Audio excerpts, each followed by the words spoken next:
Welcome to Legion Builds, where I guide you on how to bring your favorite fictional characters into Dungeons & Dragons. This video and all my content is made possible by my Patreon supporters, and it's dedicated to everyone who subscribes to my channel. You're all the reasons why this keeps going.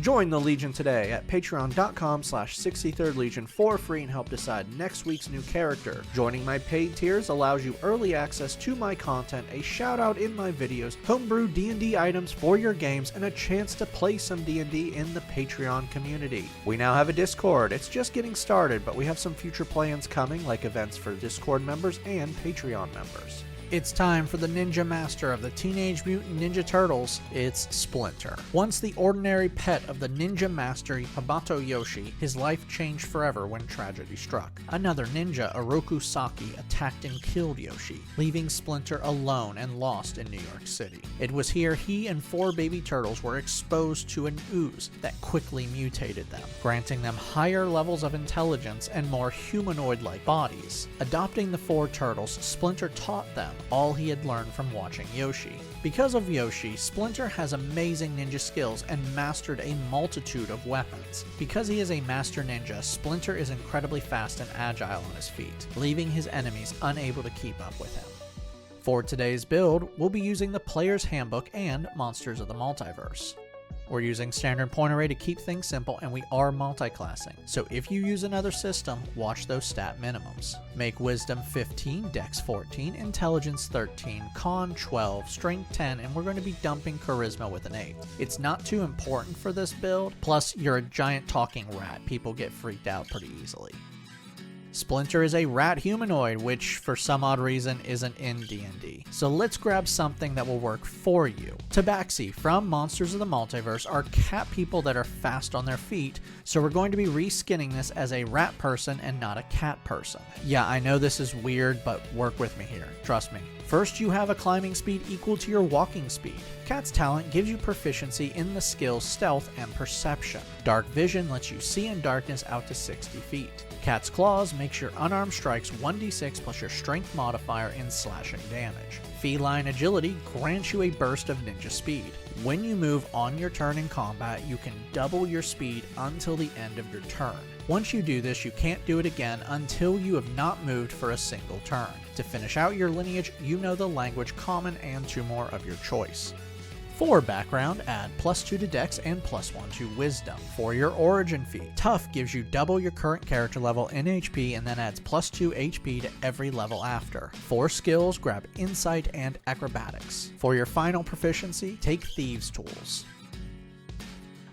Level 1 Rangers start things off with 3 skills. Grab Athletics, Animal Handling, and Survival. You're proficient in all weapons, light and medium armor, shields, and the saving throws Dex and Strength. Spellcasting grants you spells. Wisdom is your spellcasting modifier. You regain all used spell slots at the end of a long rest, and you're starting off with 2 first-level spells. Favorite Enemy gives you a free spell with Hunter's Mark. This lets you mark a creature within 90 feet with a bonus action. For 1 hour while you maintain this spell, you will deal an extra 1d6 force damage when you hit them, and you will have advantage on perception and survival checks to find them. If the creature dies before the spell ends, you can use your bonus action to transfer the mark to another creature within 90 feet. Because you got this spell as a feature, you can cast it twice without a spell slot per long rest. Weapon Mastery improves your weapon skills. At the end of a long rest, you choose 2 weapons you're proficient with, and now when you use them, you can use their special Weapon Mastery property. For some weapon masteries you'll use, Scimitars and Daggers give you Nick, which allow you to attack with 2 light weapons using the same action, freeing your bonus action. Darts, Short Bow, and Short Swords give you Vex, which gives you advantage on your next attack against a creature you've hit with this weapon before the end of your next turn.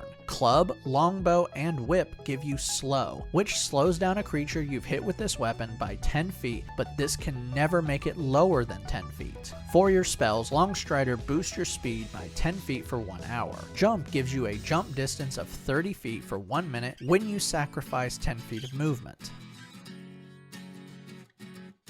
Level 1 monks begin with martial arts. This improves your unarmed strikes and monk weapons, which are simple melee weapons and martial weapons with a light property. When not wearing armor or wielding a shield, your attacks with your unarmed strikes and monk weapons can use your dex for attack and damage. You can make an unarmed strike with a bonus action, and your unarmed strikes and monk weapons will deal martial arts dice and damage, which is going to start off at a d6. Unarmored defense gives you an AC of 10 plus your dex modifier plus your wisdom modifier when not wearing armor or wielding a shield.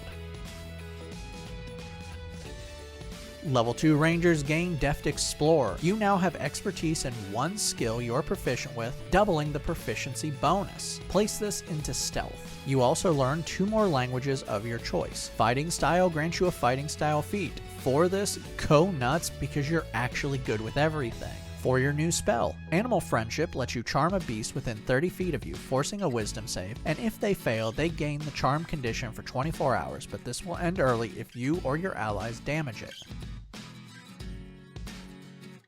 Level 2 monks unlock Monk Focus. You now have focus points equal to your monk level between short or long rests, and you can spend these points to perform special moves. For these moves, Flurry of Blows costs 1 focus point and lets you make 2 unarmed strikes with a single bonus action. Patient Defense turns Disengage into a bonus action, and for 1 focus point, you can take Disengage and Dodge as the same bonus action. Step of the Wind turns Dash into a bonus action, and for 1 focus point, you can now take Dash and Disengage as the same bonus action and double your jump distance. Unarmored Movement increases your movement when you're not wearing armor or wielding a shield, bringing it to 40 feet. Uncanny Metabolism lets you regain all used focus points when you roll initiative, and you gain temporary HP equal to your monk level plus 1 martial arts dice. You can do this once per long rest.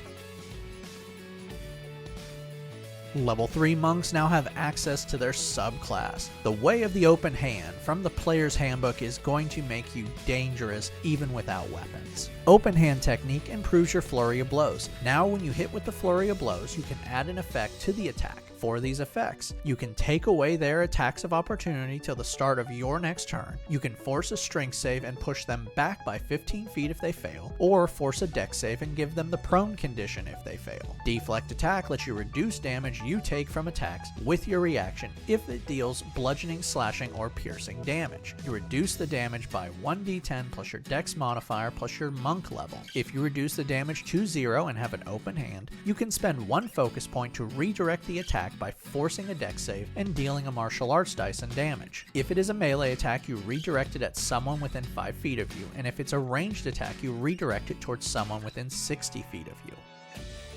You've hit character level 5, raise your proficiency bonus to +3. Level 4 monks earn our first ability score improvement, Bump Up Dex. Slow Fall reduces damage you take from falling with a reaction by 5 times your monk level.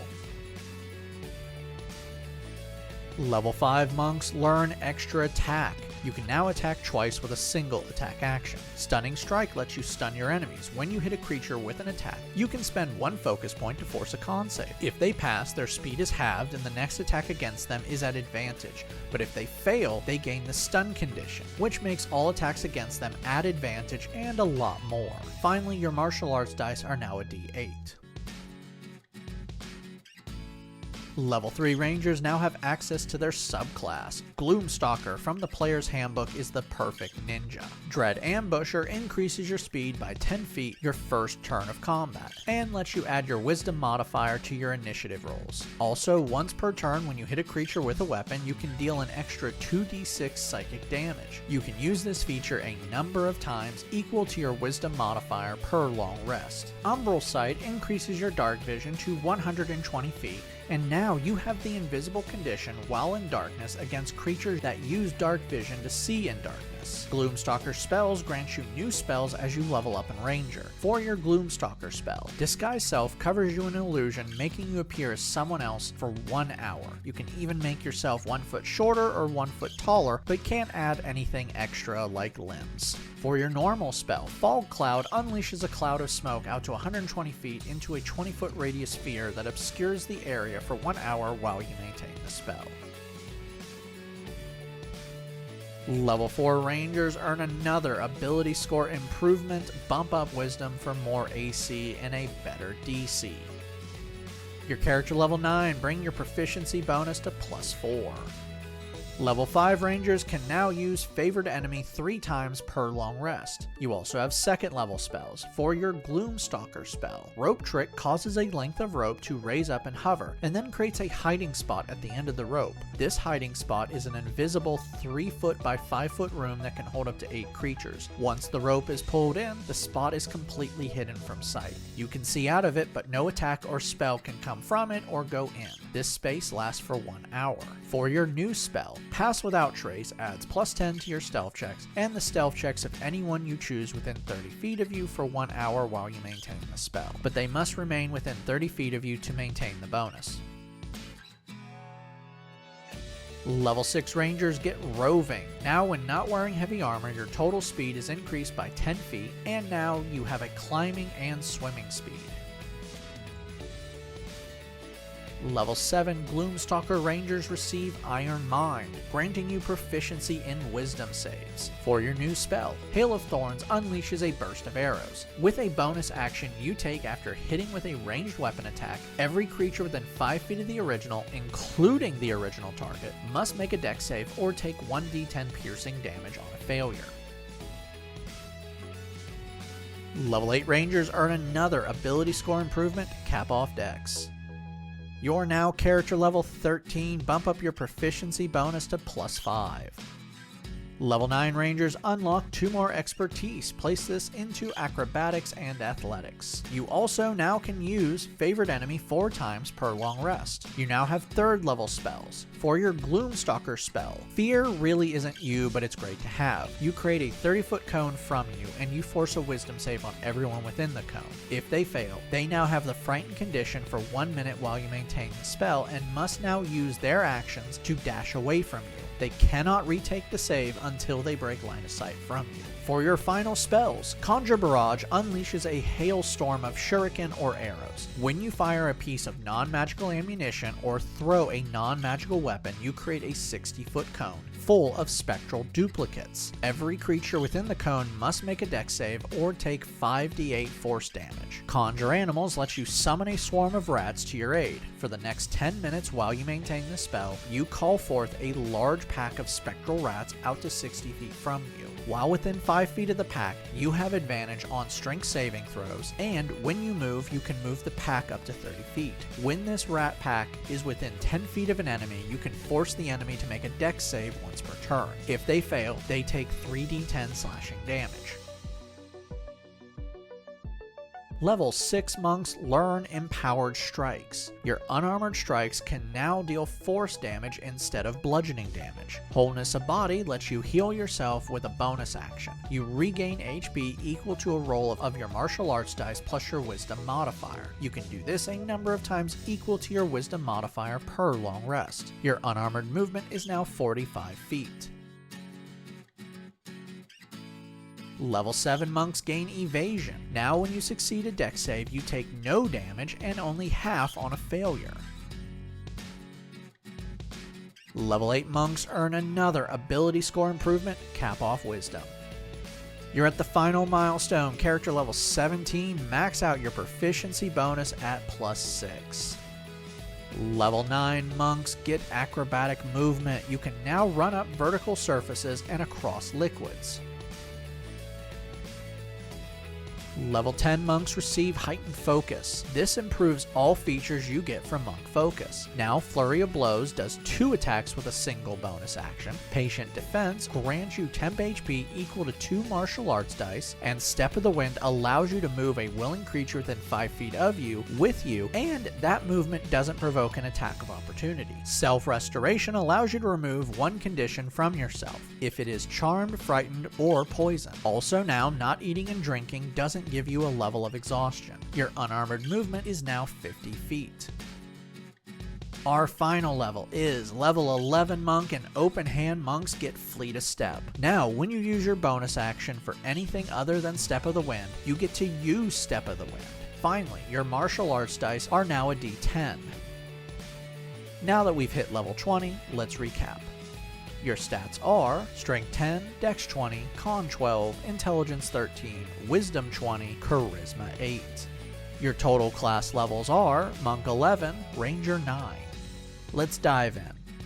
You are a true ninja master. Your stealth is plus 17, you boost that to a plus 27, and you're invisible in darkness. You have amazing climbing speed, you have a 30-foot jump distance, and you can hide amongst normal people. You're also a great fighter. All your attacks are at plus 11, you can make up to 5 unarmed strikes, and all your attacks with monk weapons and unarmed strikes deal d10s. Attacking with a weapon adds plus 1d6, and your initiative is at plus 10. Finally, you are a survivor. You can remove conditions from you, give yourself temp HP, heal yourself, your dex saves are better, you can reduce damage, your AC is 20, and your total health taking the average is over 170. Downside. Biggest gripe with this build is unarmed strikes cannot be used with Hunter's Mark or Dread Ambusher, but you are weapon trained so you can still use them. Your charisma is also terrible, but standard point array demands a sacrifice, and as I said, a lot of people get freaked out at the talking rat. Finally, you do have slight resource management with 9 spell slots and 11 focus points. Not too bad though. Train your sons to be heroes the city needs and end the threat of the Foot Clan once and for all. I'd like to thank my Artificer tier. Thank you John Martin, Christopher R. Hunter, Java Squirrel, and Daniel Saftler. Make sure to like and subscribe to not miss a single new build each week on YouTube and Spotify. And make sure to check out my Patreon where you can help decide next week's new character.